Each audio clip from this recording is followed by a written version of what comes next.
சொந்தங்களுக்கு வணக்கம். மீண்டும் அனைவரையும் சந்திப்பதில் மிக்க மகிழ்ச்சி. இந்த வீடியோவில் கௌரவ பாராளுமன்ற உறுப்பினர் பகிரங்கமாக ஒரு அழைப்பிதழ் அல்லது பகிரங்கமாக ஒரு வேண்டுகோளை விடுத்திருக்கிறாரு. இது சம்பந்தமாகத்தான் இந்த வீடியோவில் முற்றுமுழுதாக பார்க்க போகிறோம். அது மட்டும் இல்லாமல் டாக்டர் ராமநாதன் அர்ச்சுனா அவர்கள் எடுத்து வைத்த முயற்சி பெரிய ஒரு நன்மை பயக்குகின்ற ஒரு முயற்சியாக பார்க்கப்படுகிறது. இது சம்பந்தமாக முற்றுமுழுதாக இந்த வீடியோவில் பார்க்கலாம். அதுக்கு முன்பதாக என்னுடைய சேனலுக்கு புதிதாக வருவர்கள் என்னுடைய சேனலை சப்ஸ்கிரைப் பண்ணி ஆதரவு தாங்க. அல்லது நீங்கள் என்ற சேனல் இப்போ தான் புதுசாக பார்க்குறீங்கன்னு சொன்னால் சப்ஸ்கிரைப் பண்ணி பெல் பட்டனை தட்டி வச்சுக்கொள்ளுங்க.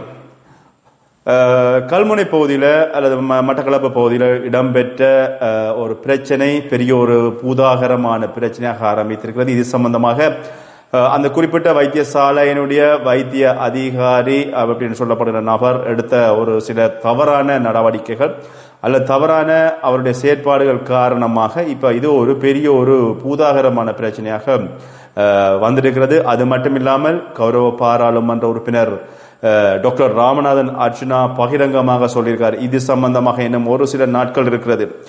இன்றும் நாளையும் இதுக்குள் சரியான தீர்வு எடுக்கப்படாத பட்சத்தில் இது சம்பந்தமாக நான் பாராளுமன்றத்தில் கதைப்பேன். செவ்வாய்க்கிழமை நீங்கள் இது சம்பந்தமான பேச்சை பாராளுமன்றத்தில் காணலாம் அப்படின்ற ஒரு விஷயத்தையும் டாக்டர் ராமநாதன் அர்ச்சுனா அவர்கள் சமூக வலைத்தளத்தில் சொன்னதை காணக்கூடியதாக இருக்கிறது. குறிப்பாக இந்த முஸ்லிம் பெண்களினுடைய ஆடை சம்பந்தமான பிரச்சனை பேசு பொருளாக இருக்கிறது.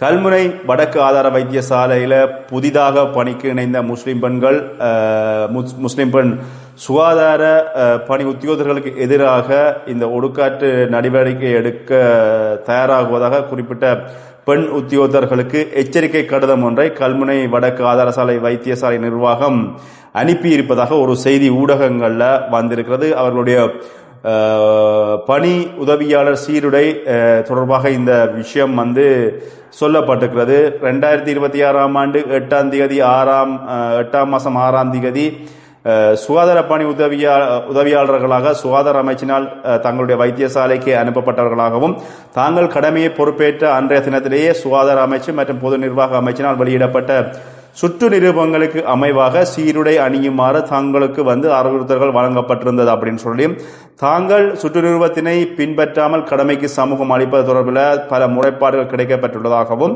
தங்கள் தகுதிகான் கால பகுதிகள் உட்பட ஊழியர்கள் என்பதை நினைவூட்டுவதுடன் உடன் செயற்படும் வண்ணம் சுகாதார பணி உத்தியோகர்களுக்குரிய சீருடை தொடர்பான சுற்றறிக்கையின் வழிகாட்டல் பின்பற்றி கடமைக்கு சமூகம் அளிக்குமாறும் பணிக்கப்படுகிறீர்கள் அப்படின்னு சொல்லி தவறும் பட்சத்தில் தாங்கள் ஒழுக்காட்டு நடவடிக்கைகளுக்கு உட்படுத்தப்படுவீர்கள் என்பதனை அறிய தருகிறேன் அப்படின்னு சொல்லி வைத்தியசாலை பணிப்பாளர் ஆதார வைத்தியசாலை கல்முனை வடக்கு அப்படின்னு சொல்லி இந்த கடிதம் அவர்களுக்கு எதிராக ஒழுக்காடு நடவடிக்கை வழங்கப்படுவதாக சொல்லப்படுது.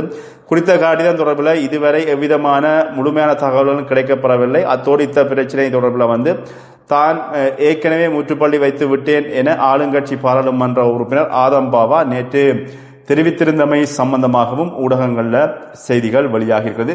இந்த சம்பவம் இப்படியே இருக்கின்ற போது இந்த ஆடை சம்பந்தமாக முஸ்லிம் சகோதரர்கள் அல்லது முஸ்லிம் வைத்திய சுகாதார பணியாளர்களுடைய ஆடைகள் சம்பந்தமாக குறிப்பிட்ட வைத்திய அதிகாரி ஒரு மொக்குத்தனமான அல்லது தன்னுடைய பதவியை அல்லது தான் வகிக்கின்ற பதவியை வைத்துக்கொண்டு தான் ஏதோ அவர்களை பணியில் அமர்த்துகின்ற பொழுது அல்ல அவர்கள் பணிக்கு வருகின்ற பொழுது தான் நினைக்கின்ற மாதிரி தான் வைத்தியசாலைக்கு வர வேணும் அப்படின்னு சொல்லி சொன்ன சம்பவம் இப்ப பெரிய ஒரு பேசு பொருளாக இருக்கிறது. அது மட்டுமே இப்ப ஒழுக்காட்டு நடவடிக்கை எடுக்க போதாக அவர்களுக்கு கடிதங்கள் அனுப்பி வைக்கப்பட்டிருக்கிறது. இது சம்பந்தமாக கௌரவ பாராளுமன்ற உறுப்பினர் ராமநாதன் அர்ச்சுனா அவர்கள் இன்று தன்னுடைய வேலையொலியில பகிர்கின்ற போல சொன்ன விஷயம், அதாவது உங்களுக்கு இன்றும் நாளையும் நாட்கள் தரப்பட்டிருக்கிறது. இது சம்பந்தமா நீங்க சரியான நடவடிக்கை எடுக்கப்படாத பட்சத்தில் நான் உங்களை பாராளுமன்றத்தில் நான் சந்திக்க வேண்டிய நிலைக்கு நீங்க தள்ளப்படுவீர்கள் அப்படின்ற விஷயத்தை இங்க சொல்லப்படுறது. இந்த விஷயம் எப்படி இருக்கின்ற பொழுது குறிப்பிட்ட வைத்தியசாலையினுடைய அதிகாரி தன்னுடைய பிறந்த நாளுக்காக வைத்தியசாலையினுடைய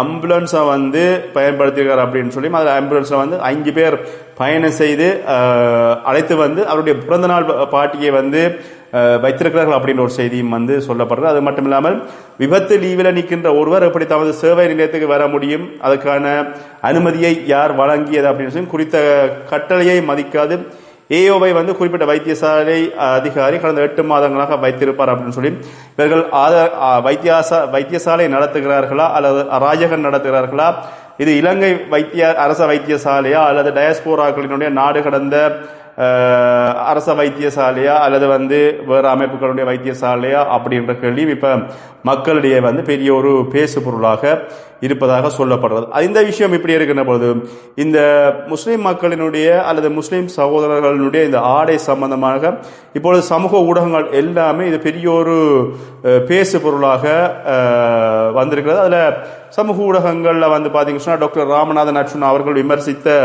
விஷயம், அதாவது வந்து அவர்களுடைய குறிப்பிட்ட வைத்திய அதிகாரியுடைய மனைவி ஒரு சில கருத்துக்களை அடங்காப்பிடத்தனமான கருத்துக்களை வந்து சொல்லியிருந்த அந்த சம்பவங்களுக்கு கூடாக டாக்டர் அதையும் கூட சமூக வலைத்தளங்களில் பகிர்ந்திருந்தாரு. இதையும் வந்து அவர் டாக்டர் ராமநாதன் அர்ச்சுனா அவர்கள் அப்படி செய்யக்கூடாது, அதை நிறுத்த வேணும் அப்படின்னு சொல்லி ஒரு சிலர் சமூக ஊடகங்கள்ல பெரிய ஒரு கருத்துக்களை வந்து வெளியிட்டிருக்கிறாங்க. என்று சொன்னா இவர் டாக்டர் ராமநாதன் அர்ச்சுனா அவர்கள் தங்களுடைய வைத்திய துறையில வைத்தியசாலை இருப்பவரோடு மட்டுமே இது சம்பந்தமாக கதைக்கணும், ஆனால் அவருடைய மனைவியாரோடு இது கதைப்பது தவறு அப்படின்றத வந்து சுட்டிக்காட்டி ஒரு சில சமூக ஊடகங்கள்ல கருத்துக்கள் வெளியாகின்றன. இதுல நாங்கள் அதை தெளிவுபடுத்த வேண்டிய ஒரு கட்டாயத்துக்குள்ள இருக்கிறோம். அதாவது ஒரு பாடசாலை மாணவன் சம்பந்தமாக பாடசாலை நிர்வாகத்துக்குள் இடம்பெறுகிற ஒரு சம்பவங்களை நீங்க பொது வழியில அல்ல தொலைபேசி அழைப்படுத்தி அதனை பதிவேற்றம் செய்கின்ற அளவுக்கு இருப்பது மட்டுமில்லாமல் குறிப்பிட்ட அந்த மாணவனை நீங்கள் என்னை பற்றி தெரியுமா, நான் யாருடைய மனைவி என்று தெரியுமா, நான் என்ன செய்வேன் அப்படின்னு சொல்லி தெரியுமா அப்படின்னு சொல்லி பயமுறுத்துகின்ற கருத்துக்களை அல்லது அந்த மாணவனுடைய எதிர்காலத்தை பற்றி யோசிக்காமல் நான் என்ன செய்வேன், உன்னை மட்டக்களப்பிலிருந்து வெளியேற்றுவேன் தெரியுமா அப்படின்னு சொல்லி சொல்கின்ற ஒரு அளவுக்கு வந்து ஒரு பாடசாலையினுடைய ஆசிரியருக்கு அதிகாரம் இருக்கின்ற பட்சத்தில்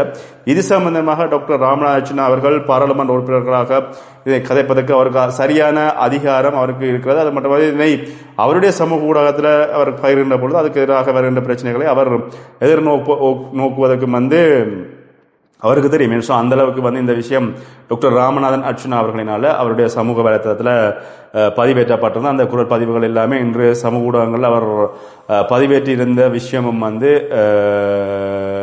காணக்கூடியதாக இருக்குது. இதுல இன்னும் ஒரு விஷயம் என்னன்னு சொன்னா, இந்த குறிப்பிட்ட வைத்தியசாலையினுடைய சம்பவம் தொடர்பாக டாக்டர் தொடர்ச்சியாக கருத்துக்கள் வெளியிட்டு வருவது மட்டுமில்லாமல் டாக்டர் இந்த கருத்துக்களை முஸ்லிம் மக்கள், நான் ஏற்கனவே பகிர்ந்த பகிர்லும் இது சம்பந்தமாக பகிர்ந்தேன், முஸ்லிம் மக்கள் வந்து பாத்தீங்கன்னு சொன்னா தொடர்ச்சியாக அதை வந்து ஆதரவு கொடுத்து கொண்டு வருவது மட்டுமில்லாமல் குறிப்பிட்ட வைத்தியசாலையில அந்த குறிப்பிட்ட சுகாதார தொண்டர்களுக்கு இவ்வாறான துன்புறுத்தல்கள் அல்லது மன உளைச்சல்கள் அல்லது வந்து ஆடைகள் சம்பந்தமான கருத்துக்களை குறிப்பிட்ட வைத்தியசாலை நிர்வாகம் வெளியிடுகின்ற பொழுது அதுக்கு டாக்டர் ராமநாதன் அவர்கள் வழங்கிய கருத்துக்களுக்கு வந்து ஆதரவான கருத்துக்கள் நிறைய இன்னும் சமூக ஊடகங்கள்ல முஸ்லிம் மக்களிடம் வந்து கிடைக்கின்றது அப்படின்றதுல மாற்றுக்கிறதுல அந்த அளவுக்கு வந்து பாத்தீங்கன்னா டாக்டர் சொன்ன விஷயத்தை வந்து சமூக ஊடகங்கள்ல இருந்து பிரதி செஞ்சு நிறைய முஸ்லிம் சகோதரர்கள் அதை பகிர்ந்திருக்கின்ற விஷயத்தை நாங்கள் காணக்கூடியதாக இருந்தது. அந்த அளவுக்கு டாக்டர் ராமநாதன் அர்ச்சுனா அவர்களுடைய கருத்து இன்று சமூக ஊடகங்கள்ல பேசு பொருளாக இருக்கிறது. இந்த விஷயம் இது நிறுத்தப்படாத பட்சத்தில் நிச்சயமாக டாக்டர் ராமநாதன் அர்ச்சுனா அவர்கள் சுகாதார அமைச்சினூடாக எதிர்வருகின்ற பாராளுமன்ற அமர்வுகளில் ஒன்றில் சுகாதார அமைச்சிடம் வந்து கேள்வி வைக்கப்படும், அல்லது சுகாதார அமைச்சருக்கான நடவடிக்கைகள் எடுக்கப்பட்டதா என்று சொல்லி கேள்வி கேட்பார், அல்லது இது சுகாதார அமைச்சருக்கு தெரியுமா என்று கேள்வி கேட்பார். இப்படியான பல்வேறுபட்ட கேள்விகளை டாக்டர் ராமநாதன் அர்ச்சுனா அவர்கள் முன்வைக்கின்ற பொழுது நிச்சயமாக இதுக்கான ஒரு தீர்வு கிடைக்கும். அது மட்டுமில்லாமல் குறிப்பிட்ட வைத்தியசாலையினுடைய நிர்வாக பணிப்பாளர் என்று சொல்லிக் கொண்டிருக்கின்ற அந்த குறிப்பிட்ட வைத்திய அதிகாரி விசாரணைக்கு உட்படுத்தப்படுவது மட்டுமில்லாமல் ஒரு இனத்தினுடைய ஆடை கலாச்சாரம் சம்பந்தமாக ஒரு வைத்திய அதிகாரிக்கு அதை மாற்றுவது சம்பந்தமான அதிகாரம் எனக்கு தெரிஞ்ச வரைக்கும் இருக்கா தெரியல. இல்லை தொழில் ரீதியாக அது இருக்கதாக இருந்தாலும் ஒரு கலாச்சார ரீதியாக அதனை வந்து ஏற்றுக்கொள்ள வேண்டும். ஒரு இலங்கை என்கின்ற இந்த திருநாட்டில் வந்து 3 இன மக்களும் வந்து ஒற்றுமையாக வாழ வேண்டும் அப்படின்றது எல்லாருடைய ஒரு நோக்கமாக இருக்கிறது. அப்படி ஒற்றுமையாக இருக்க வேண்டும் என்று நினைக்கின்ற இந்த நாட்டினுடைய இந்த இப்ப இருக்கின்ற அரசாங்கம் நிச்சயமாக இப்படி ஒரு பிரச்சனையை உருவாக்குவதற்கு அவர்கள் விரும்ப மாட்டார்கள். எப்படியாவது இந்த பிரச்சனையை வந்து சுமூகமாக தீர்த்து வைக்க பார்ப்பார்கள் அப்படின்றது அதுக்கான வாய்ப்புகள் அளவுக்கு அதிகமாக இருப்பதும் வந்து காணக்கூடியதாக இருக்குது. டாக்டர் ராமநாதன் அவர்கள் நாளை மறுதினங்களில் இது சம்பந்தமாக பாராளுமன்றத்தில் பேசுகின்ற பொழுது இது சம்பந்தமாக நாங்கள் அவை சம்பந்தமாக நாங்கள் தொடர்ச்சியாக உங்களுக்கு அந்த வீடியோக்களை நான் உங்களுக்கு தாரேன். அது மட்டும் இல்லாமல் இந்த ஆடை சம்பந்தமாக இப்போ சமூக ஊடகங்களில் இது பெரிய ஒரு பேசு பொருளாக இருப்பதற்கான காரணம் என்னன்னு சொன்னால், ஒரு கலாச்சாரம் சம்பந்தமான ஆடைகள் மட்டுமில்லாமல் ஒரு வைத்தியசாலை அவரோட தனிநபர் சம்பந்தப்பட்ட ஆடை விவகாரத்தில் தலையிடுவதற்கு யாருக்குமே இங்கே அதிகாரம் இல்லை அப்படி என்றதான் உண்மையான விஷயம். அது தனிநபர் உரிமை மீறலாக வரும். அது மட்டுமில்லாமல் அவருடைய தனிமனித உரிமை மீறல் மட்டுமில்லாமல் அவருடைய ஒரு இனத்தினுடைய கலாச்சாரம் பண்பாட்டில் கை வைக்கின்ற ஒரு விஷயமாக இது பார்க்கப்படுறது. சரி, வெயிட் பண்ணி பார்ப்போம் இது சம்பந்தமாக என்னென்ன நடக்கிறது அப்படின்ற பொழுது தகவல்கள் கிடைக்கின்ற பொழுது அந்த தகவல்களை நான் உங்களோடு அடுத்தடுத்த வீடியோக்களை தருவதற்கு முயற்சி பண்ணுகிறேன். மீண்டும் இன்னொரு வீடியோ சந்திக்கிறேன். நன்றி.